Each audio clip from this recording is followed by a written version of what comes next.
이 새벽에 주 앞에 나오신 분들을 진심으로 환영합니다. 찬송가 252장 찬양 드리겠습니다.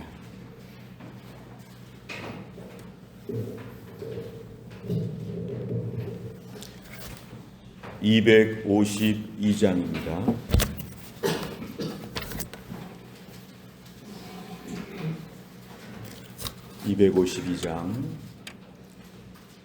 나의 죄를 씻기는 예수의 피밖에 없네. 다시 정케하기도 예수의 피밖에 없네. 예수의 흘린 피 날 위게 하오니 귀하고 귀하다. 예수의 피밖에 없네. 나를 정케 하기는 예수의 피밖에 없네. 사죄하는 증거도 예수의 피밖에 없네.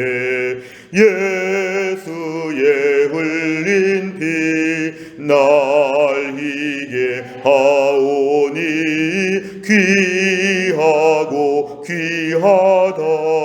예수의 피밖에 없네.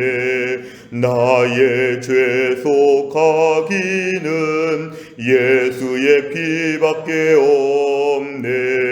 나는 공로 없으니 예수의 피밖에 없네.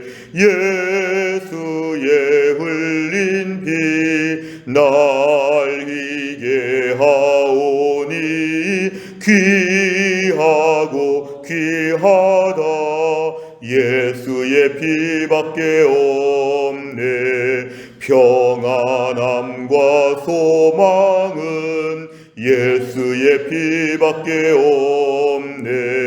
나의 의는 이것뿐 예수의 피밖에 없네. 예수의 흘린 피 날 희게 하오니 귀하고 귀하다. 예수의 피밖에 없네. 영원토록 내 할 말 예수의 피밖에 없네. 나의 찬미 제목은 예수의 피밖에 없네.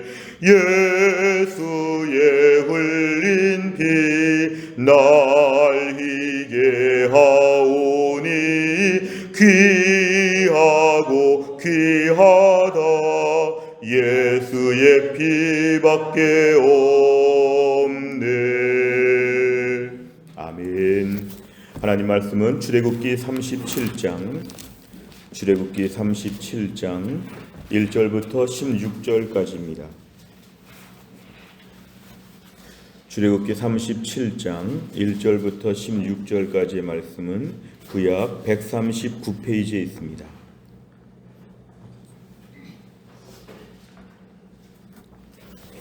출애굽기 37장 1절부터 16절까지의 말씀을 저와 한 절씩 교독하시겠습니다. 부살렐이 조각목으로 궤를 만들었으니 길이가 2규빗 반, 너비가 1규빗 반, 높이가 1규빗 반이며 순금으로 안팎을 싸고 위쪽 가장자리로 돌아가며 금태를 만들었으며 금고리 4을 부어 만들어 4발에 달았으니 그 이쪽에 2고리요 저쪽에 2고리이며 조각목으로 채를 만들어 금으로 싸고 그 채를 궤 양쪽 고리에 꿰어 궤를 매게 하였으며 순금으로 속죄소를 만들었으니 길이가 2규빗 반, 너비가 1규빗 반이며 금으로 그룹 2를 속죄소 양쪽에 쳐서 만들었으되 한 그룹은 이쪽 끝에 한 그룹은 저쪽 끝에 그 속죄소와 한 덩이로 그 양쪽에 만들었으니 그룹들이 그 날개를 높이 펴서 그 날개로 속죄소를 덮었으며 그 얼굴은 서로 대하여 속죄소를 향하였더라. 그가 또 조각목으로 상을 만들었으니 길이가 2규빗, 너비가 1규빗, 높이가 1규빗 반이며 순금으로 싸고 위쪽 가장자리로 돌아가며 금테를 둘렀으며 그 주위에 손바닥 넓이만한 턱을 만들고 그 턱 주위에 금으로 테를 만들었고 상을 위하여 금고리 4술 부어 만들어 4발 위 4모퉁이에 달았으니 그 고리가 턱 곁에 있어서 상을 매는 채를 꿰게 하였으며 또 조각목으로 상 맬 채를 만들어 금으로 쌌으며 상 위에 기구 곧 대접과 숟가락과 잔과 따르는 병을 순금으로 만들었더라. 아멘. 오늘 말씀은 출애굽기 25장에 나와 있는 내용이 오늘 37장에 다시 반복되어지고 있습니다.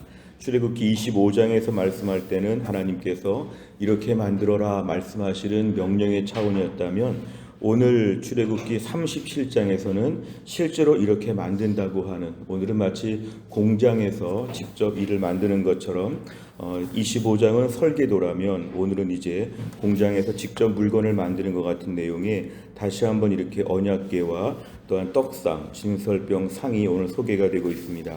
1절부터 9절까지를 보면 오늘 언약궤에 대한 내용들이 나오고 있는데 언약궤를 어떻게 만들어야 되는지, 오늘 10절부터 마지막 16절까지를 보면 떡상이라고 불려지는 그 진설병 상 테이블을 어떻게 만드는지 오늘은 2가지 말씀을 함께 소개하고 있습니다. 1절에 보니까 부살렐이 등장하는데 오늘 성막 공사의 총 대표하는 지도자는 부살렐이었습니다. 하나님이 모세에게 다 만들라고 하지 않고 하나님 모세를 통해 부살렐을 지명하여 세우셔서 부살렐이 모든 일을 진두지휘하고 있습니다. 조각목은 이제 아카시아 나무라고 되어 있고 시띠 나무라고 되어 있는 그 나무인데요. 조각목으로 지금 이 궤라고 하는 건 나무 상자라고 쉽게 이해하시면 되겠습니다. 언약궤라고 말하기도 하고 법궤라고 만들기도 하는데요. 지금 네모난 상자를 지금 만듭니다. 나무로 만든 상자입니다. 길이가 2규빗 반이라고 하는 건 한 1m가 조금 넘는 길이고요. 너비가 1규빗 반이니까 한 70cm 가까이 되는데요. 높이도 역시 70cm 가까이 됩니다. 그러니까 오늘 1m 한 70cm, 70cm 이렇게 해가지고 오늘 길이, 너비, 높이가 이렇게 수치가 오늘 제시되고 있습니다. 일단 기본적으로 나무로 지금 나무 상자를 만들었지만 2절에 보니까 순금으로 안팎을 쌌다는 것은 이걸 다 이제 금으로 도금했다는 것입니다. 그리고 위쪽 가장자리를 돌아가며 둘레에다가는 금테를 둘렀다. 하나님의 언약궤 매우 귀한 것이기 때문에 당시 귀한 것은 금이니까 금으로 이것이 얼마나 귀한지를 금덩어리 같이 그 상자를 지금 금 상자와 같이 이거를 다 이렇게 씌우라고 말씀하셨습니다. 3절에 보니까 고리는 이렇게 뭘 걸 수 있는 고리입니다. 고리. 그래서 이동을 해야 되기 때문에 이동하기 위해서 금고리 4술 부어 만들라는 것은 결국 이것도 역시 금으로 만들기 때문에 부어 만들었다 이렇게 표현하고 있습니다. 4발에 그 상자의 밑에 부분에 이 4모퉁이에다가 오늘 그 고리를 4개를 달아서 양쪽에 모든 그 고리 4개를 달고 4절에 보니까 역시 조각목으로 채는 막대기 같은 겁니다. 포올대라고 하죠. 막대기 같은 걸 만들어서 금으로 싼 막대기가 그 고리에다가 부어서 직사각 형태의 그 나무를 어디 갈 때 메고 갈 수 있도록, 그러니까 이것은 특별히 메고 간다는 것이 중요합니다. 5절에 보니까 메고 간다. 우리가 구약에 알 수 있는 것은 우사가 죽은 것처럼 수레에 끌거나 손으로 잡으면 안 되고 이것은 궤를 그 나무 막대기를 걸어서 언약궤는 어깨에다가 매게 되어 있는 것이 하나님 특별한 지시였습니다. 오늘 6절에 보니까 순금으로 속죄소를 만들었다. 이 속죄소라고 하는 것은 하나님이 용서해 주는 뚜껑, 덮개 그런 뜻인데 아까 만들었던 법궤의 그 윗부분, 뚜껑 부분을 이 법궤의 위 뚜껑 부분을 속죄소라고 얘기합니다. 하나님께서 죄를 용서해 주시는 특별한 장소이다 이런 뜻입니다. 그래서 그 법궤 상자의 뚜껑 부분에 속죄소라고 하나님 이름을 만드시고 역시 길이는 아까 법궤 상자와 똑같습니다. 길이가 2규빗 반, 너비가 1규빗 반. 그런데 거기도 역시 금으로 그룹 둘을 만든다. 보통 이것을 오늘 재현한 것을 보면은 천사의 날개 모양을 그 뚜껑의 양쪽에다가 이렇게 해서 위에 설치하는데 가운데를 바라보도록 해서 천사의 날개 같은, 그러니까 천사가 임재하는 것을 오늘 상징하는 것인데요. 속죄에서 뚜껑의 양쪽에 날개 형태를 만들었습니다.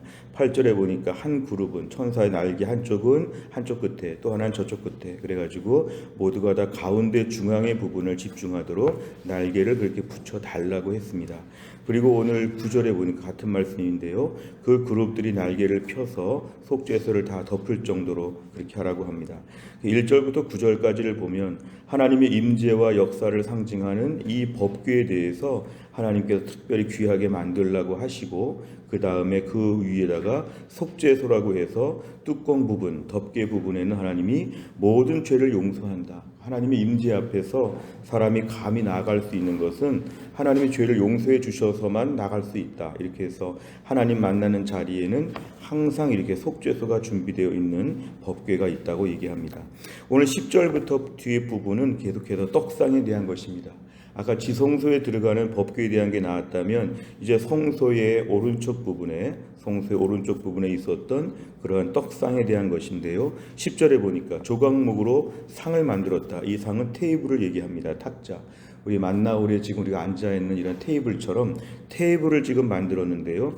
길이가 2규빗이니까 한 90cm, 너비가 한 규빗이니까 45cm, 이러한 측정해서 지금 이런 테이블을 만들고, 그 테이블 역시 11절에 보니까 순금으로 싸서 하나님의 거룩한 존귀한 것을 상징합니다. 그리고 위쪽에, 상 위쪽에는, 앞에는 상을 보시면 되겠습니다. 그 상의 위쪽에는 테두리에다가 금테를 둘렀답니다.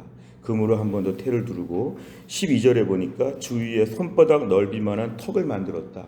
이 턱은 쟁반 같은 거에 보면은 끝에 물건이 흘러내리지 못하도록 약간 올려가지고 안에 있는 내용물을 보호하는 그러한 턱을 만들었습니다. 그래서 그 턱 주위에 금으로 테를 만들었고, 13절에 보니까 역시 이것도 이동해야 되기 때문에 광야에서 그 턱 바로 밑에 부분에다가 고리를 만들고 채를 꿰어가지고 이동할 때 메고 갈 수 있도록 그렇게 하라고 하십니다.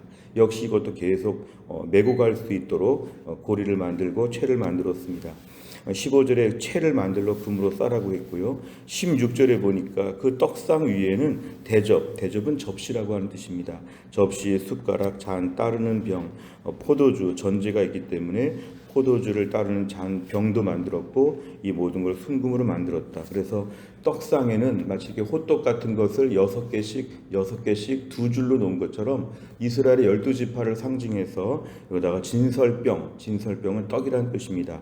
하나님 떡을 잘 진열할 수 있도록 지금 떡상에 대한 것이 나오는데, 이 떡은 제사장이 안식일마다 바꿔야 되고, 또 남는 것은 제사장이 거룩한 곳에서 먹도록 되어 있는, 하나님 앞에서 늘 진열되어 있는 떡이다. 그래서 진설병이라 이렇게 우리가 한자로 얘기하고 있습니다.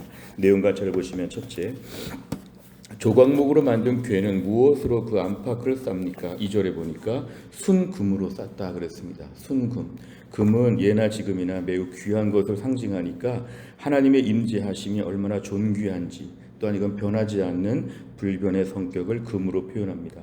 두 번째를 보면 궤를 덮은 덮개 이름은 무엇입니까? 그 나무 상자의 덮개 부분에 6절에 보니까 속죄소라고 합니다. 속죄소. 이것은 하나님께서 모든 죄를 용서해 주시는 그러한 덮개다. 이 자리 나오기만 하면 하나님 용서해 주시고 만나 주신다. 이렇게 얘기합니다. 세 번째를 보면 하나님께서는 왜 궤에 속죄소라는 덮개를 두게 하십니까? 하나님의 임재하심을 상징하는 법궤 위의 뚜껑 부분에 하나님 속죄소라고 명명하신 것은 하나님의 임재 앞에 나올 때 우리는 자격이 없기 때문에, 하나님께 나오는 즉시 우리는 죄로 인해 죽을 수밖에 없기 때문에, 하나님은 임재하시는 가운데 우리에게 무엇보다 죄를 용서하시면서 우리를 만나주신다. 그 누구도 하나님 앞에 의롭지 않기 때문에 하나님께 감히 나아갈 수 없어서 법궤 앞에 나가자마자 죽을 수밖에 없는, 하나님의 임재하심 앞에 나가자마자 죽을 수밖에 없는, 그래서 하나님은 그 법궤의 뚜껑 부분에 속죄소, 모든 죄를 용서하니까 나오라는 것입니다. 오늘 하나님의 속죄소를 따로 구별하여 만드신 것은 하나님의 초청입니다. 초청. 하나님께 나오라고 하시고 우리의 약한 부분, 죄에 대한 부분은 하나님이 속죄소로 해결해 주셔서 나오라고 하는 하나님의 초청 이것입니다. 네 번째를 보면 주님의 백성이 대속의 은총을 입고 은혜의 보좌 앞에 나아갈 수 있게 된 사실에서 무엇을 느낍니까? 결국 오늘 하나님께서는 오늘도 하나님의 법궤, 하나님의 임재, 하나님이 함께 계신 그 영광의 자리 가운데 우리를 매일매일 초대하여 주십니다. 우린 죄로 인해서 하나님께 나아갈 수 없습니다. 나아가는 즉시 우린 죄로 인해서 죽을 수밖에 없는, 그런데 우리가 죄를 용서받고 하나님께 나아갈 수 있다. 이걸 신약적인 개념으로 같이 보완해서 말하면 예수님의 십자가의 피로 말미암아 하나님께 나아가서 의롭게 되어서 비로소 우리 하나님께 나아갈 수 있게 되었다. 우린 죄로 말미암아 하나님께 감히 나아갈 수 없는데, 감히 찬송 부를 수 없고, 감히 기도할 수 없고, 감히 말씀을 볼 수 없고, 감히 거룩한 교회 공동체에 우린 멤버십을 가질 수가 없을 만큼 더럽고 타락하고 부패하였으나 하나님께 나아가게 되면 예수님의 십자가의 피가 속죄소와 같이 우리를 용서해 주셔서 그 은혜로 하나님 임재하심을 누리게 되었다는 것입니다. 그렇다면 네 번째 문제에서는 우리가 이러한 특권을 얼마나 인정하는가 이것입니다. 어떤 분들은 죄가 많아서 하나님께 못 나오겠다고 합니다. 사실 그렇게 말하면 우리는 아무도 못 나옵니다. 지난 주간에 죄가 있어서 주일 예배에 못 나오겠다, 나의 부족함이 있어서 오늘은 큐티도 못하겠다, 기도도 가증스럽다, 그런 분들은 은혜를 몰라서 그렇습니다. 우리는 다 더럽고 추한데 오늘도 우리는 속죄소 앞에 나아가서 예수님의 십자가의 피로 말미암아 의롭게 된 다음에 하나님의 임재 앞에 나가는 것이기 때문에 하나님이 준비해 놓은 이런 절차와 과정을 우린 받아들여야 됩니다. 내가 더러워서, 내가 추해서 하나님께 못 나간다, 은혜를 몰라서 그렇습니다. 저도 하나님의 은혜 붙잡고 살고 우리 장로님들, 순장님들 다 은혜 붙잡고 살지 않습니까? 이 특권을 인정해야 됩니다. 오늘도 하나님 나에게 오라고 하실 때는 하나님이 대책을 세우고 부르십니다. 예수의 십자가의 피로 우리를 의롭게 하신 다음에 만나주십니다. 그러니까 우리가 이러한 놀라운 하나님께 나가는 특권을 오늘도 얼마나 인정하는가, 또 한 가지는 이러한 특권을 많이 사용하는가, 활용하는가에 대한 것입니다. 이렇게 은혜의 자리 앞에 불러주실 때 부지런히 나가야 하죠. 부지런히 하나님이 나에게 나올 수 있는 길을 열어주셨습니다. 죄로 말미암아 못 나가는데 하나님이 다 해결해 주셨으면 이 특권을 많이 무한 사용하면 좋겠습니다. 무한. 기도하는 것을 우리가 아직도 의무와 율법으로 생각한다면 이 특권은 우리에게 부담이 될 것입니다. 그러나 오늘도 하나님께 은혜의 보좌 앞에 나아갈 수 있는 특권을 무한 사용해야 합니다. 무한. 아주 식당에, 뷔페 식당에 가서 무한 리필해서 먹는 것처럼 우리가 오늘도 주 앞에 나아갈 때 계속 기도할 수 있습니다. 계속 찬양할 수 있습니다. 계속 예배할 수 있습니다. 주여, 이것을 오늘도 의무라고 생각하지 말고 특혜라고 생각하게 하여 주시옵소서. 저는 어릴 때부터 모태신앙으로 교회를 다니면서 이러한 것을 많이 의무라고 생각했습니다. 의무. 안 하면 혼나는 것이고 벌 받는 것이고 어머니에게 혼나고 하나님께 혼나고 이러한 무서운 것이죠. 때로는 별로 마음이 없어도 그냥 한 것 같습니다. 그런데 제가 하나님을 인격적으로 만나고 나서의 분명한 것은 이게 얼마나 고마운가 그 뜻입니다. 죄로 인해서 하나님께 나아갈 수 없게 되었는데 하나님께 나아갈 수 있게 된 것이 얼마나 고마운가. 남은 생에 우리가 몇 살까지 살지 모르지만 이 특혜를 더 많이 누리게 하여 주옵소서. 천국은 멀고 이 땅은 고달프고 힘들고 어려울 때 하나님 오늘도 우리를 은혜의 보좌 앞에 매일매일 불러주십니다. 너는 오늘 나와서 은혜를 받아야 된다. 여기 나와서 양식을 먹어야 된다. 힘을 내야 된다. 매일 불러주실 때 무한 하나님께 나올 수 있는 그러한 믿음의 사람이 되어야 하는 것이죠. 다섯 번째를 보면 최근 내가 은혜의 보좌 앞에 나아가 속죄의 은혜를 누린 적은 언제입니까? 십자가의 은혜에 감사하며 삶에서 하나님과 기쁨의 교제를 풍성히 누리기 위해서 무엇을 실천하겠습니까? 오늘의 결론은 거의 한마디라고 볼 수 있는데요. 이 십자가 앞에 나아가는, 속죄소 앞에 나아가는, 법궤 앞에 나아가는 이 은혜를 오늘도 마음껏 누리게 하여 주옵소서. 이 새벽에 주 앞에 나와 기도하는 거, 또 골방에서 오늘 기도하는 거, 오늘 말씀 보고 은밀하게 주 앞에 나아가는 것이 다 우리에게 특권입니다. 공예배 자리 나와서 하나님께 예배할 수 있는 거, 우린 감히 죄로 말미암아 거룩한 하나님 앞에 나올 수 없는데 속죄소가 있어서 하나님께 나올 수 있게 되었다면 오늘도 이 은혜를 마음껏 누리게 하여 주옵소서. 내 생애의 주일 예배, 내 생애의 모든 예배, 내 생애의 모든 경건생활, 하나님 오늘도 은혜임을 알게 하여 주옵소서. 주 앞에 평생 나와서 은혜의 보좌 앞에 나와서 우리가 나가기만 하면 은혜를 주시는 100% 보장되는 은혜, 나오기만 하면 100% 은혜를 주신다. 오늘도 죄진 자, 병든 자, 부족한 자, 약한 자 나오기만 하면 은혜 주신다고 하는 은혜의 하나님을 꼭 만날 수 있기를 주의 이름으로 축원합니다. 기도하겠습니다. 하나님 아버지 감사합니다. 이 새벽에 하나님께서 저희를 깨우시고 오늘 주 앞에 나와 이 추운 날 겨울에 첫 시간을 주 앞에 바치며 은혜 앞에 엎드리게 하심을 감사합니다. 하나님 구약의 성막을 만들면서 하나님의 언약궤를 만들면서 특별히 그 뚜껑에 하나님 속죄소를 만드사 모든 이스라엘 백성들 죄 가운데도 하나님께 나오기만 하면 일단 죄부터 용서해 주시고 우리를 만나 주시는 하나님에 대하여 오늘 말씀을 묵상했습니다. 오늘도 우리 감히 하나님께 나아갈 수 없는 우린 죄인임을 고백합니다. 평생 인생만큼 죄를 저질렀습니다. 걸음마다 자국마다 온갖 종류의 죄가 너무도 많습니다. 그러나 오늘도 하나님께 감히 나아갈 수 없는 우리를 향해서 예수 그리스도를 이 땅에 보내사 십자가에서 죽게 하시고 그 보배로운 피를 흘려서 우리가 감히 주 앞에 나아갈 수 있도록 귀한 은혜를 베풀어 주심을 감사합니다.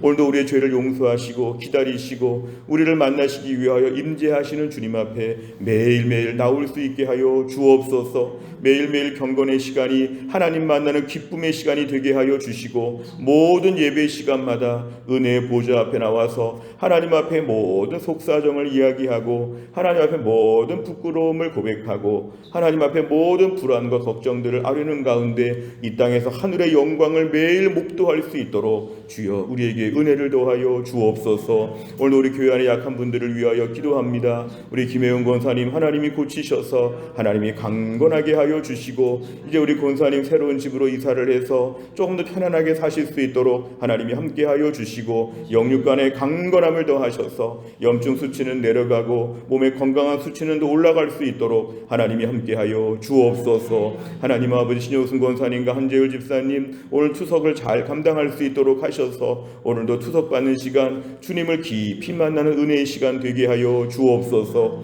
하나님 아버지 오늘도 우리 정지영 집사님 하나님이 고치셔서 2월달에 수술할 때까지 몸이 점점 더 좋아질 수 있도록 하나님이 함께하여 주시고 이 가정이 믿음의 복을 받게 하여 주옵소서. 주여 우리 강희정 사모님도 하나님이 함께하셔서 강건하게 하여 주시고 온전해질 수 있도록 우리 목사님 가정도 은혜를 베풀어 주옵소서. 우리 사랑하는 모든 장로님들 우리 사랑하는 순장님들 교회를 섬기기 위해 1년 동안 수고한 모든 주의 종들을 하나님이 축복하셔서 연말과 연초에 은혜 충만 성령 충만하게 하여 주시고 주께서 피로 값주고 사신 교회를 사랑하는 마음으로 해성교회를 위해 눈물로 기도하며 이 교회 위하여 나의 온 정성을 다해 헌신할 수 있도록 우리에게 새 마음을 허락하여 주옵소서. 한날의 모든 일정을 주님께 의지하오며 예수님의 이름으로 기도하옵나이다. 아멘.